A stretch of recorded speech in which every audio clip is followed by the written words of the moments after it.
Shalom Alehem. Hari ini kita akan sama-sama belajar dari Pak Bambang Nursena mengenai kehidupan setelah meninggal menurut iman Kristen. Saya sendiri merasa terberkati dan merasa menambah ilmu saya sebagai umat Kristen untuk mengetahui kehidupan setelah meninggal.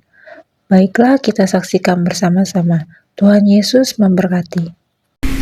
Apakah bisa dikatakan sama gereja yang menetapkan dalam sinodenya doktrin Allah Tritunggal dan gereja yang menetapkan dalam sinodenya doktrin Allah yang esa dan benar?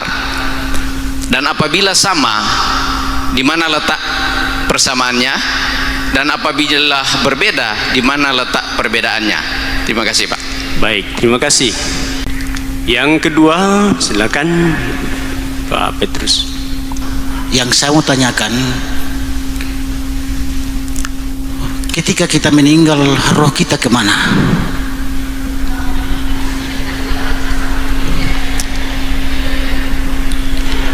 Yang kedua, ketika ada orang berbahasa-bahasa roh padahal tidak dimengerti oleh manusia, apakah itu berbahasa roh dari Allah atau dari manusia? Kan dikatakan bahwa Allah Bapa, Allah Anak dan Roh. Tapi kadang-kadang ada orang berbahasa-bahasa roh tapi tidak dipahami oleh manusia, bahkan berteriak-teriak mengatakan sekarang makin masukkan roh. Apakah itu dikatakan ada roh Allah di dalam tubuhnya sehingga dia berkata-kata tidak dimengerti oleh manusia? Yang terakhir, 12 murid Yesus dan 70 murid yang lain. Selama pemahaman saya, apakah 12 murid ini punya istri dan punya keturunan? Dan 70 murid ini apakah sama dengan itu? Adakah di antara kita sekarang ini tahu hal itu? Makanya saya tanyakan. Karena menurut pemahaman yang pernah saya baca di YouTube, ada satu yang 12 murid Yesus yang tidak meninggal secara martir, sedangkan Petrus meninggal di Roma, disalib di atas. Jadi saya belum pernah tahu itu. Makanya saya tanyakan, daripada menjadi duri dalam hidup saya katakan terima kasih. Lanjut ke ada yang sebatis, silakan. Maria dan Maryam. Di salah satu, Maria itu mamanya Yesus. Miriam anaknya Nabi Isa. Kalau di dalam Yesus juga disebut Isa.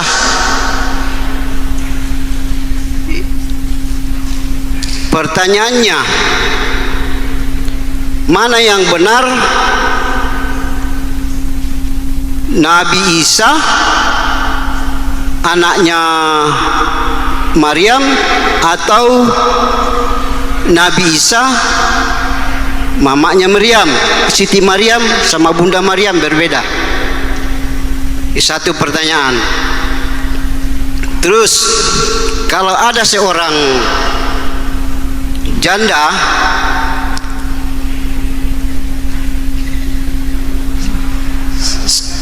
sudah kawin, terus suaminya mati, kawin lagi dengan saudaranya, mati lagi, terus kawin lagi dengan saudaranya, mati lagi, sampai 7 kali. Kalau di dalam Kristus, siapakah yang disebut atau dinamakan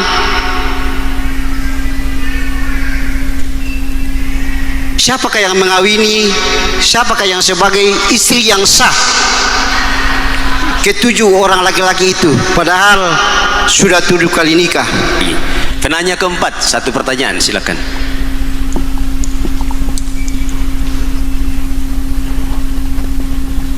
Iya, shalom. Selamat sore semua. Terima kasih kesempatan yang diberikan kepada saya. saya juga sangat berterima kasih kalau bertemu lagi dengan Bapak Bambang Nursena ini. Ini kedua kalinya saya bertemu dengan Bapak. Iya, jadi sebenarnya sudah ada buku dia ya, saya punya buku Barnabas dan buku tentang bagaimana orang ziarah ke Yerusalem. Saya punya 2 buku dari Bapak Bambang Nursena. Nah, sekarang ini bertemu lagi, puji Tuhan. Iya, saya bertanya hari ini hanya untuk bagaimana kita orang-orang Kristen yang istilah sekarang itu namanya tanya saja Alkitab pasti jawab. Tapi istilah yang sekarang dipakai itu namanya apologet Kristen.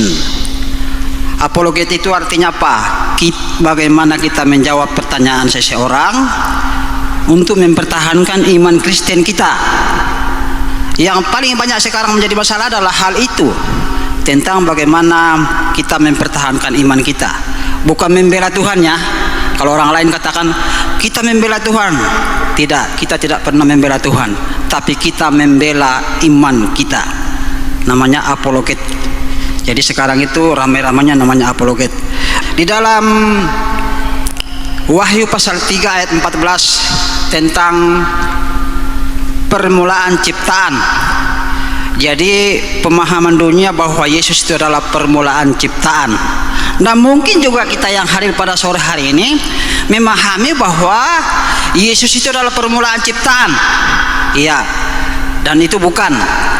Jadi saya hanya menyampaikan, ingin Pak Bambang Nursena menjelaskan lebih luas lagi supaya gereja ini kuat pemahaman tentang namanya maksud daripada ayat itu, bahwa Yesus itu permulaan dari ciptaan. Itu bukan arti sebenarnya, tapi dia adalah sumber dari segala ciptaan. Jadi yang saya memohon supaya Bapak Bambang Nursena mohon dijelaskan kepada hadirin pada saat ini. Terima kasih. Lanjut ke belakang. Iya, di sudut.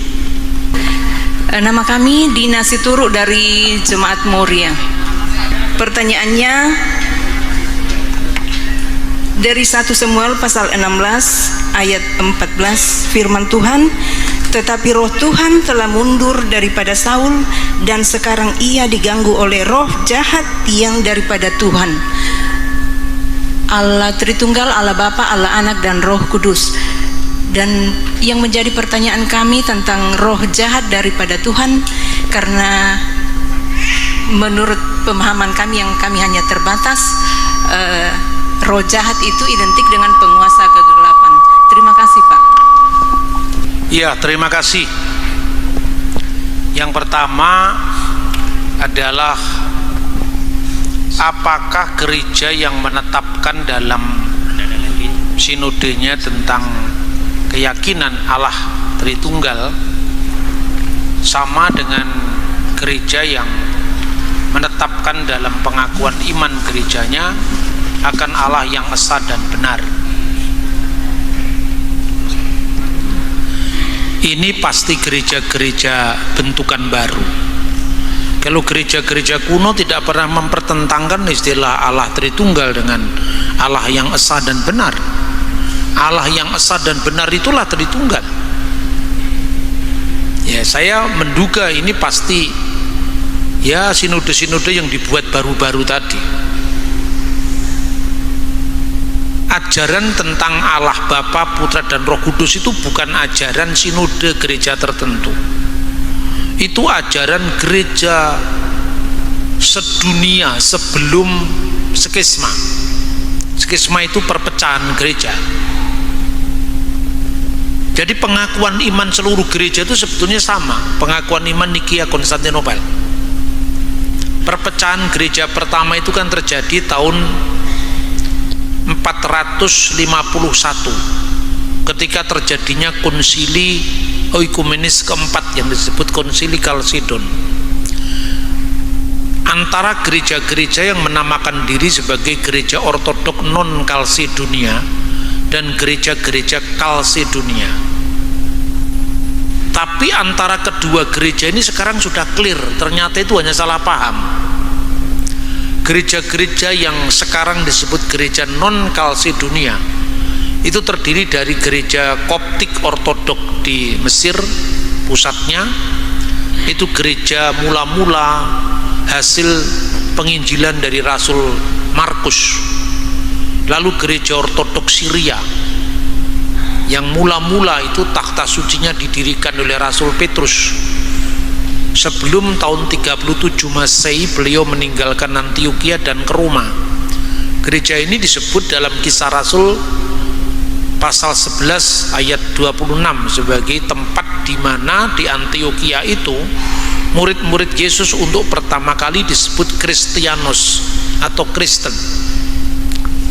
Kemudian didukung oleh gereja Armenia dan gereja Ethiopia. Itu yang disebut gereja non-Kalsedonia. Sementara gereja Kalsedonia itu adalah gereja yang menerima konsili Kalsedon, khususnya gereja Ortodok Yunani yang pusatnya di Konstantinopel dan gereja Roma Katolik yang pusatnya di Vatikan.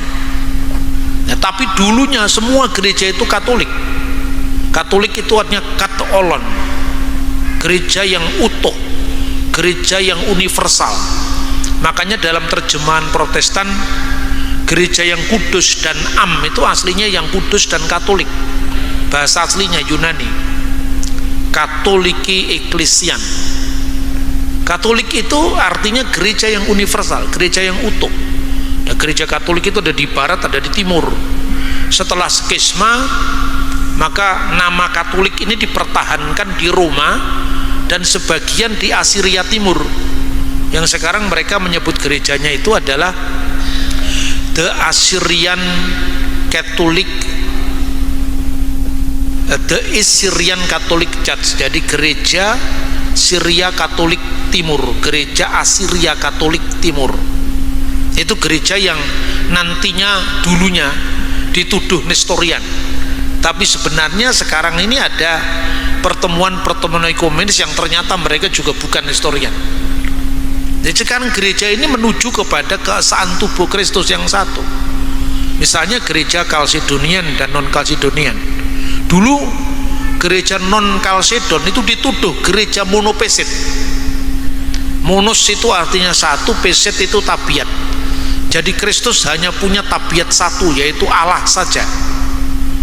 Kemanusiaannya tenggelam dalam keilahiannya, tapi ternyata itu keliru. Sejumlah konsultasi teologis secara ekumenis sudah mempertemukan dua gereja. Yang pertama di Addis Ababa di Ethiopia, dan yang kedua di Wadi El Natron tahun 1989. Perwakilan dari dua gereja barat dan timur, Kalsedon dan non-Kalsedon, itu bertemu dan menyepakati untuk saling mencabut kutukan atau anatema. Ternyata dulu gereja yang disebut monopesit itu ternyata tidak berkeyakinan Kristus itu hanya Allah, tidak. Keyakinannya itu hanya disalahpahami. Dia menyebut mono, itu nggak pernah monopesit, tapi menyebutnya mia, bukan mono. Mia pesit ton theon logon sesar komeni. Dan ungkapan ini resmi ada di Konsili Efesus tahun 431. Jadi apa alasannya dituduh monopesit? Itu rumusan dari Konsili Ekumenis. Apa artinya mia pesit ton theon logon sesar komeni? Artinya Kristus itu satu kodrat ganda, ada gandanya di situ.